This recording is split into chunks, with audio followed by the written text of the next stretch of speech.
Hello everyone, জ্ঞানজ্যোতি coaching সেন্টারের পক্ষ থেকে তোমাদের সকলকে জানাই আরও একবার স্বাগত। আজকের ক্লাসে আলোচনার বিষয় হচ্ছে গ্রামীণ দারিদ্র্যের কারণ এবং প্রভাবগুলি সম্পর্কে।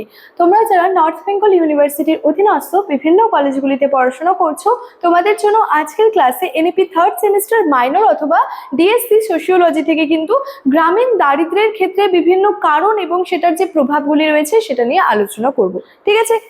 আচ্ছা, আলোচনার বিষয় শুরু করার আগে তোমাদেরকে একটা ছোট্ট ইনফরমেশন দিয়ে রাখি। তোমরা যারা যারা ভাবছো যে আমাদের সঙ্গে এই সেমিস্টারে অনলাইনে যুক্ত হবে, তারা স্ক্রিনে দুটি নাম্বার দেখতে পাচ্ছ। এই নাম্বার দুটি হলো জ্ঞানজ্যোতি কোচিং সেন্টারের অফিসিয়াল হেল্পলাইন নাম্বার। যে কোনো একটি নাম্বারে যোগাযোগ করে যুক্ত হয়ে যেতে পারো। এর সাথে সাথে তোমাদের সেমিস্টারের কোর্স ফি সম্পর্কে একটু বলে রাখি। তোমরা যারা মেজরের স্টুডেন্টস রয়েছে তোমাদের জন্য কোর্স ফি রয়েছে 1299। তোমরা যারা মাইনরের স্টুডেন্টস রয়েছে তোমাদের জন্য কোর্স ফি রয়েছে 699। এবং তোমাদের যে কোর্স ডিটেলসটা রয়েছে সেটা হচ্ছে তোমরা এই কোর্স ফির বিনিময়ে আমাদের সঙ্গে যুক্ত হওয়ার মাধ্যমে প্রথমেই পেয়ে যাচ্ছ প্রপার গাইডেন্স, দেন বিভিন্ন রেকর্ডেড ক্লাসেস পাচ্ছ, হাই কোয়ালিটি নোটসগুলো পেয়ে যাচ্ছ এবং 100% কমন সাজেশনসগুলো কিন্তু পাচ্ছ। ঠিক আছে? আচ্ছা, দেখো, প্রথমেই যে বিভিন্ন কারণগুলির মধ্যে যেটা পড়ছে সেটা হচ্ছে যে কৃষির ওপর নির্ভরশীলতা। বলেছে আধুনিক কৃষি প্রযুক্তির অভাব এবং সনাতন পদ্ধতির কারণে কৃষকদের উৎপাদনশীলতা ও আয়টা কিন্তু সীমিত থাকছে, যেটা তাদেরকে কিন্তু দারিদ্র্য সীমার নিচে কিন্তু আটকে রাখছে। তারা কিন্তু এটার মাধ্যমে দারিদ্র্যের মধ্যে কিন্তু জড়িয়ে পড়ছে। তাহলে তাদের এই যে আধুনিক যে কৃষি প্রযুক্তির অভাব দেখা যাচ্ছে, তার সাথে সাথে বিভিন্ন পদ্ধতির কারণে কৃষকদের যে উৎপাদন তার সাথে সাথে আয়টা কিন্তু সীমিত থাকছে, যেটার জন্য কিন্তু এটা কিন্তু একটা দারিদ্র্যের অন্যতম কারণের মধ্যে কিন্তু পড়ছে। ঠিক আছে? তারপর রয়েছে কর্মসংস্থানের অভাব, অর্থাৎ কৃষিক্ষেত্রের বাইরে বিকল্প আয়ের সুযোগ গ্রামে অত্যন্ত কম। অর্থাৎ কৃষিক্ষেত্রের বাইরে তারা যে অন্য জায়গায় যে কোনো রকমের কোনো আয় করবে সেই সুযোগটা এখানে কিন্তু খুবই কম রয়েছে।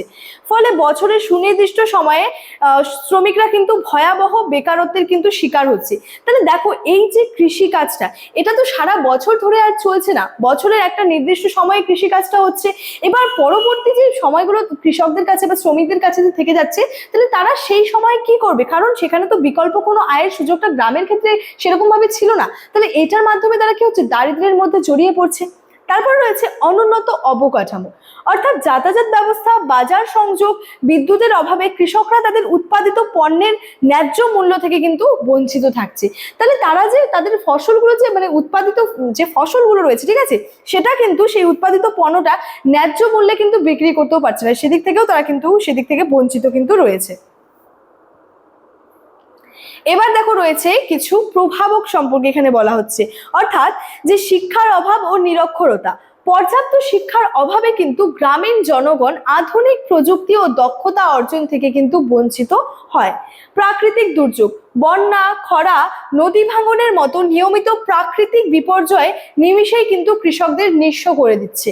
তারপরে পরিবারের সদস্য সংখ্যা বেশি হওয়ায় সীমিত সম্পদের মধ্যে কিন্তু ওপর অতিরিক্ত চাপটা কিন্তু সৃষ্টি হচ্ছে। তাহলে দেখো, তাদের কাছে যতটা মূল্য থাকছে বা সম্পদ সেটা তো সীমিত থাকছে, কিন্তু পরিবারের সদস্য যখন বেশি হয়ে পড়ছে সেটা কিন্তু তাদের ক্ষেত্রে অনেকটা যে কষ্ট চাপের কিন্তু সৃষ্টি করছে। দেন রয়েছে স্বাস্থ্য সেবার অপ্রতুলতা, অর্থাৎ এখানে বলেছে সঠিক চিকিৎসার অভাবে কর্মক্ষমতা হ্রাস পায় এবং চিকিৎসা ব্যয় কিন্তু দারিদ্র্যকে আরো একটা প্রকট করে কিন্তু দিচ্ছে। ঠিক আছে? তারপরে এবার দেখো, রয়েছে বিভিন্ন যে ক্ষতিকর প্রভাবগুলি রয়েছে। কি বলেছে এখানে? যে অপুষ্টি এবং ভগ্ন স্বাস্থ্য। পর্যাপ্ত ও পুষ্টিকর খাদ্যের অভাবে গ্রামের দরিদ্র মানুষ, বিশেষ করে শিশু ও গর্ভবতী নারীরা চরম অপুষ্টিতে কিন্তু ভুগছে। ঠিক আছে? কারণ সেক্ষেত্রে কিন্তু পুষ্টিকর বা পর্যাপ্ত পুষ্টির কিন্তু একটা অভাব সৃষ্টি হচ্ছে। এর ফলে কি হচ্ছে? তাদের রোগ প্রতিরোধ ক্ষমতা কমে যাচ্ছে, তারা বিভিন্ন জটিল রোগে কিন্তু আক্রান্ত হচ্ছে। তাহলে তারা যদি ঠিকমতো পুষ্টিকর খাদ্যটা যদি গ্রহণ না করতে পারে, না খেতে পারে, তাহলে কি হচ্ছে? তাদের রোগ প্রতিরোধ যে ক্ষমতা সেটা ধীরে ধীরে কমে যাবে, এবং সেটা যখন কমে যাবে তখন কিন্তু বিভিন্ন রোগে তারা আক্রান্ত হয়ে পড়বে। বলেছে দারিদ্রতার কারণে সঠিক চিকিৎসাও তাদের নাগালের কিন্তু বাইরে হয়ে পড়ে। তাহলে সঠিক যে চিকিৎসা করবে কোনো রোগে আক্রান্ত হওয়ার পর, সেটাও কিন্তু এই দারিদ্রতার কারণের জন্য তারা কিন্তু করতে পারে না। তারপর রয়েছে শিশু শ্রম ও সামাজিক অবক্ষয়। পরিবারের অর্থনৈতিক চাহিদা মেটাতে শিশুরা স্কুলে যাওয়ার বদলে অল্প বয়সেই শ্রমে নিযুক্ত হতে কিন্তু বাধ্য হচ্ছে। ঠিক আছে? তাহলে পরিবারের ক্ষেত্রে যাতে তাদের যে অর্থনৈতিক চাহিদা সেটা মেটানোর জন্য কি হচ্ছে, শিশুরা স্কুলে গিয়ে শিক্ষাটা গ্রহণ করার মাধ্যমে বা পড়াশোনা করা বাদ দিয়ে তারা কি করছে, অল্প বয়সে কি করছে, শ্রমে বা কাজের মধ্যে কিন্তু নিযুক্ত হয়ে পড়ছে। ঠিক আছে? শিক্ষার অভাবে বাল্যবিবাহ, কুসংস্কার, নানা ধরনের সামাজিক অপরাধ কিন্তু বৃদ্ধি পায়, যেটা আগামী প্রজন্মকেও কিন্তু অন্ধকারে আর কি ঠেলে দেয়। তাহলে শিক্ষার অভাবের ক্ষেত্রে কি হচ্ছে, যে বাল্যবিবাহ হচ্ছে, তার সাথে সাথে কুসংস্কার এবং নানা ধরনের সামাজিক অপরাধগুলি কিন্তু বৃদ্ধি পাচ্ছে, যেটা আগামী প্রজন্মকেও কিন্তু অন্ধকারের মুখে ঠেলে দিচ্ছে। ঠিক আছে? নেক্সট রয়েছে দেখো শহরমুখী অভিবাসন। এখানে বলেছে যে কাজের খোঁজে শহরে পাড়ি, অর্থাৎ গ্রামে আয়ের উৎস না পেয়ে এবং উন্নত জীবনযাত্রার আশায় অসংখ্য দরিদ্র মানুষ কিন্তু প্রতিদিন শহরে পাড়ি জমাচ্ছে। ঠিক আছে? তাহলে গ্রামে আয়ের উৎসটা যেহেতু সেভাবে থাকছে না, তার সাথে সাথে উন্নত জীবনযাত্রার আশার কারণে কি হচ্ছে, যে মানুষ কিন্তু প্রতিদিন আর কি শহরের দিকে কিন্তু চলে যাচ্ছে। তারপরে বলছে এটি গ্রামীণ অর্থনীতিকে যেমন মেধাশূন্য করে তুলছে, তেমনই শহরের ওপর বিশাল একটা কিন্তু চাপও তৈরি করছে। তাহলে কি হচ্ছে, গ্রামের মানুষগুলোর গ্রাম থেকে শহরে আর কি রূপান্তর হচ্ছে, শহরে চলে যাচ্ছে।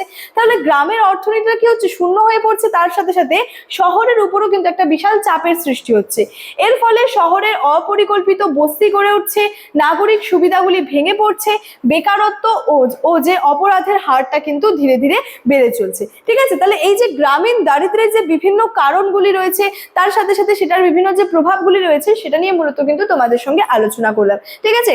আচ্ছা, ক্লাসটি শেষ করার আগে তোমাদেরকে একটা ছোট্ট ইনফরমেশন দিয়ে রাখি। দেখো, তোমাদের সেমিস্টারের উপর ভিত্তি করে কিন্তু বিভিন্ন বইগুলি আমাদের সেন্টারে রেডি হয়েছে, এবং তোমরা যারা যারা ভাবছো সেই বইগুলি আমাদের কাছ থেকে নেবে, তারা আমাদের সেন্টারের অফিসিয়াল দুটো হেল্পলাইন নাম্বারে কিন্তু কন্ট্যাক্ট করে নিয়ে নিতে পারো। চলো, আজকের ক্লাস এতটাই, দেখা হচ্ছে পরবর্তী ক্লাসে। Thank you.